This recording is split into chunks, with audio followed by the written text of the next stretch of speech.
मुख्यमंत्री देवेंद्र फडणवीस यांनी नागपूरमधील हिंसाचारात सहभागी असलेल्या गुन्हेगारांविरुद्ध कडक कारवाई सुरू केली आहे। या अंतर्गत हिंसाचाराचा मुख्य सूत्रधार फहीम खान याच्या घरावर बुलडोझर कारवाई करण्यात आली। फहीम खान हा यशोधरा नगर येथील संजय बाग कॉलनीत राहतो।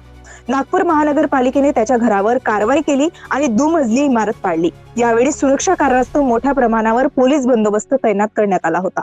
सर्वप्रथम वीज विभागाने आरोपीच्या घराचा वीज पुरवठा बंद केला। यानंतर बुलडोझरच्या साहाय्याने आरोपीचे दुमजली घर पाडण्याचे काम सुरू झाले। आरोपीच्या घरावर महापालिकेचा बुलडोझर सुमारे 1 तास चालू राहिला।